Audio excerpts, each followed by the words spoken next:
नमस्कार, चंद्रकांत भी भट्ट अमेरिका से। इंसान, वक्त, परिस्थिति कब कैसे पलटती है।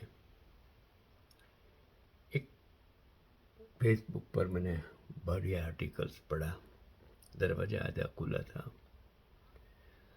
अंदर दफ्तर में सन्नाटा पसरा था।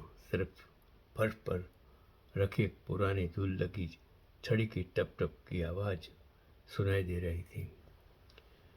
रिसेप्शन पर बैठी लड़की ने सिर उठाया तो उसने देखा द्वार पर एक दुबला पतला बूढ़ा आदमी खड़ा था। बाल पूरी तरह सफ़ेद, कमीज पर धुले हुए पुराने दाग और हाथ में एक नीला प्लास्टिक फोल्डर जिसमें शायद उसका बायोडेटा था।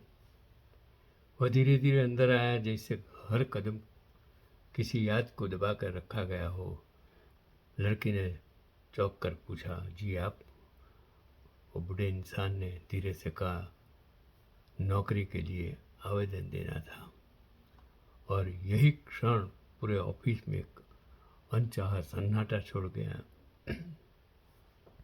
एचआर मैनेजर ने जब उस बुढ़े आदमी को देखा तो उसने अपनी आंखों पर विश्वास नहीं हुआ। सामने करीब 68-70 साल का व्यक्ति, जो शायद ठीक से चल नहीं पा रहा था, नौकरी के लिए आवेदन देकर आया था। ऐसी दुनिया में कितने सारे लोग हैं जिसकी परिस्थिति ऐसी है।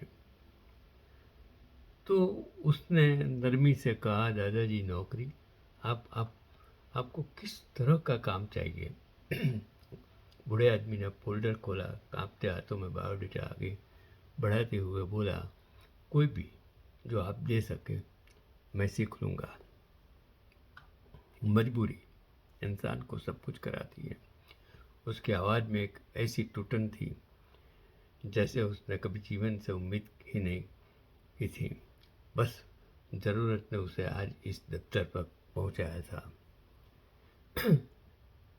लड़के ने बायोडेटा खोला और उस पर नज़र पड़ते ही उसका दिल जैसे भारी हो गया। बायोडेटा में उसका नाम था, उम्र था 12 पास से, और अनुभव में लिखा था 32 साल तक सरकारी स्कूल में चपरासी। समय पर स्कूल खोलना, सफाई, बच्चों की मदद, चाय पानी, रिटायरमेंट 7 साल पहले। लेकिन आखिरी लाइन में जो अंदर तक लिखा था वो उसको हिला दिया। पेंशन का पैसा धोखे से ले लिया गया। घर में कोई कमाने वाला नहीं। 2 पोते स्कूल में हैं, वो बीमार हैं। नौकरी न मिले तो शायद घर चलाना मुश्किल हो जाएगा। वो मतलब लड़के की पत्नी।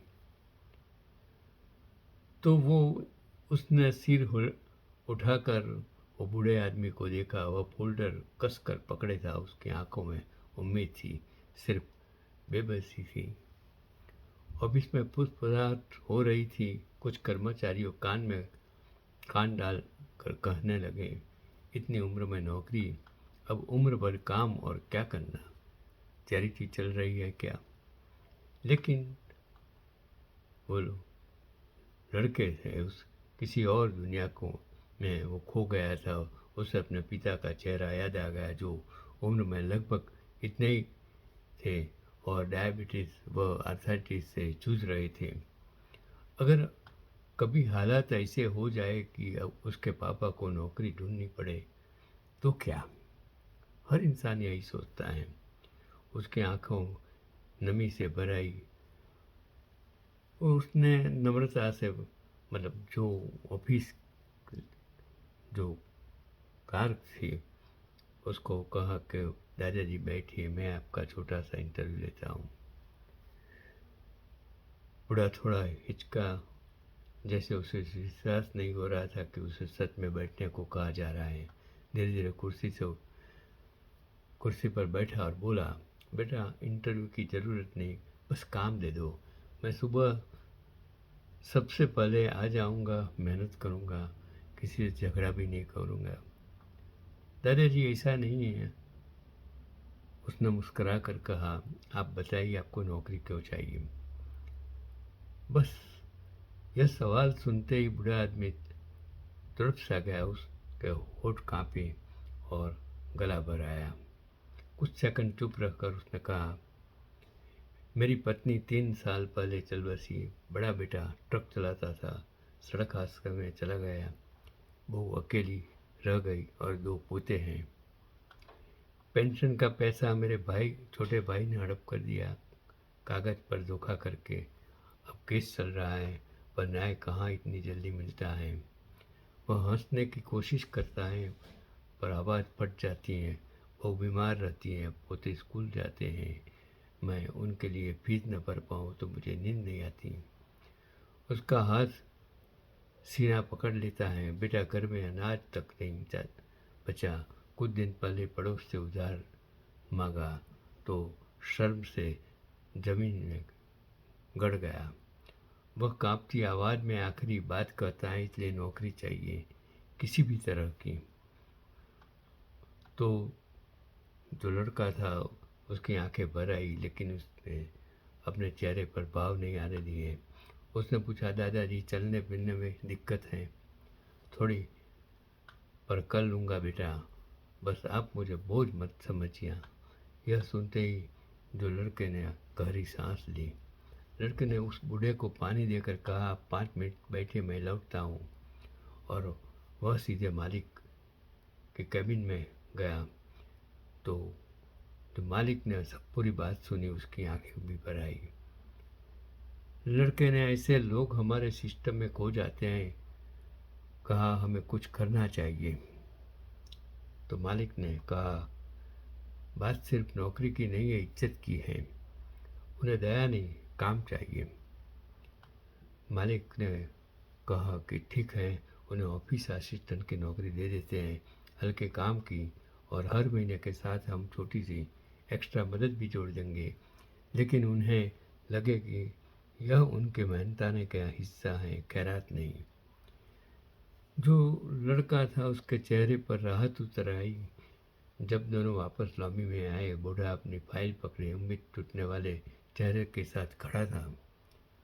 शायद वह सोच रहा था, कहीं मना न कर दी। मालिक ने मुस्कुरा कर कहा और उसको नाम से पुकारा। बूढ़ा घबरा कर खड़ा हो गया। आपकी नियुक्ति कर दी गई है। वह स्तब्ध रह गया। 2 सेकंड तक तो उसे विश्वास ही नहीं हुआ। सच, उसकी आंखों में आंसू छलक गए। हाँ, कल से काम शुरू। बस थोड़ा ऑफिस में दस्तावेज भरने होंगे। बूढ़ा आदमी फोल्डर छाती से लगा लेता है और रो पड़ता है। रोना भी ऐसा जैसे बरसों बाद किसी ने उसकी थकी हुई जिंदगी को सहलाया हो। उसने कांपते हाथों में लड़के और बॉस के पैर छूने की कोशिश की, पर उन्होंने तुरंत रोक दिया। दादाजी, ये क्या कर रहे हो? लड़के ने कहा। बूढ़ा बोला, बेटा, तुमने आज मेरे घर में उम्मीद जगा दी। मेरे पोते की फीस भर जाएगी, बहू को दवा मिल जाएगी। लड़के ने उसकी पीठ थपथपाई। अब आप हमारे ऑफिस के दादाजी जी हैं, अब किसी चीज़ की चिंता मत करना। अगले दिन बूढ़ा आदमी साफ कुर्ता पहन कर आया। उसने अपनी दाढ़ी भी थोड़ी सी कटवाई थी। ऑफिस में सबके लिए उसने पानी रखा, ढाक पहुंचाई, गमलों में पानी दिया और हर काम ऐसे करता जैसे उसकी पूरी दुनिया वही है। लोगों ने देखा, जब वह फाइल संभालता तो उसके हाथ कांपते थे, पर उसकी आंखों में मेहनत की चमक चकमकाती थी। कई बार वह अपने छोटे पोते की टॉफी का खाली रैपर निकालकर जेब में रखता, फिर उसे देख मुस्कुराता। शायद उसे याद आता होगा कि अब इस रैपर को दोबारा भरने के पैसे मिलेंगे। 1 महीना पूरे होने पर पहले महीने की तनख्वाह मिली 8,000 रुपये। मालिक ने उसे 3,000 की बोनस इंक्रीमेंट जोड़ दी। बूढ़े ने तनख्वाह का लिफाफा हाथ में लेकर कहा, बेटा, इतने पैसे कभी देखे नहीं। मैंने तो सोचा था किसी दुकान में झाड़ू लगाकर 2-3 हज़ार मिलेंगे, लेकिन आज उसकी आंखें फिर भर आई। जो लड़के ने मुस्कुराते हुए कहा, दादाजी, पैसे अब कम नहीं रहे, आप कमा रहे हैं, और आपके ये हर रुपये आपके हक हक से पाए हैं। 2 महीने बाद सुबह बूढ़ा आदमी ऑफिस नहीं आया। फ़ोन करने पर बहू की टूटी आवाज़ आई, भैया बाबूजी की तबीयत रात से ख़राब थी, अभी हम अस्पताल में हैं। सब घबरा गए। लड़के और मालिक अस्पताल पहुंचे तो देखा बूढ़ा आदमी बेड पर लेटा था। ऑक्सीजन लगा था, लेकिन जैसे उसने जो लड़के को देखा वह मुस्कुराया, बेटा ऑफिस नहीं जा पाया, सॉरी। लड़के की आंखें भर आई, दादाजी ऐसी बात मत कीजिए। बूढ़ा धीरे बोला, आज मेरे पोते की फीस भरनी थी, तुम भर देना बेटा। लड़के ने उसका हाथ पकड़ा, दादाजी यह काम मैं कर चुका हूँ आपके नाम पर। बूढ़े की आंखों से आंसू बह निकले। उसने धीरे धीरे से कहा, भगवान तुम्हें खुश रखे, तुमने मुझे एक इंसान होने का सम्मान दिया। और अगले ही पल उसके हाथ की पकड़ ढीली हो गई और दादाजी इस दुनिया से विदा हो गए। ऑफिस में उस दिन कोई काम नहीं हुआ। सभी ने 2 मिनट का मौन रखा। मालिक ने घोषणा की कि जो उनका नाम था उसके प्रसाद हमारे कर्मचारी नहीं, परिवार का हिस्सा थे। उनके पोते की शिक्षा का पूरा खर्च हमारी कंपनी उठाएगी। लड़के ने बूढ़े का फोल्डर उठाया जिसमें वही पुराना कांपते हाथों से लिखा बायोडेटा रखा था। उस बायोडेटा के साथ एक चिट्ठी भी थी, शायद उसने बहुत पहले लिखी होगी। अगर मुझे नौकरी मिल जाए तो मेरे पोते का भविष्य चमक जाएगा, अगर न मिले तो शायद वह पढ़ाई छोड़ देगा, वह मुझे एक बेहतर इंसान बने। लड़के ने की आंखें भर आई, वह फुसफुसाया, दादाजी आपका पोता ज़रूर कुछ बड़ा बनेगा, हम सब आपकी आखिरी इच्छा पूरी करेंगे। अगले साल कंपनी ने दादाजी के नाम पर एक छात्रवृत्ति शुरू की जिसमें गरीब बच्चों की फीस भरी जाने लगी। कई लोग बायोडेटा में अपनी काबिलियत लिखते थे, उस पर उसे बूढ़े ने अपनी मजबूरी, अपना दर्द और उनकी टूटी उम्मीदें लिखकर एक पूरी दुनिया को इंसानियत सिखा दी। कभी कभी नौकरी सिर्फ पेट पालने का तरीका नहीं होती, वह किसी घर की रोशनी, किसी पोते की पढ़ाई, किसी बूढ़े बाप की इज्जत भी होती है। और वह बूढ़ा आदमी अपनी आखिरी सांस तक इज्जत से जिया। यही तो इंसानियत है, यही तो मानवता है। अगर आपके पास कुछ करने थोड़ा भी बचा है तो आप किसी को थोड़ी सी मदद करेंगे, तन से, मन से, धन से, उनके ऊपर कोई भगवान नहीं हो सकता है। यही आज का पैगाम है।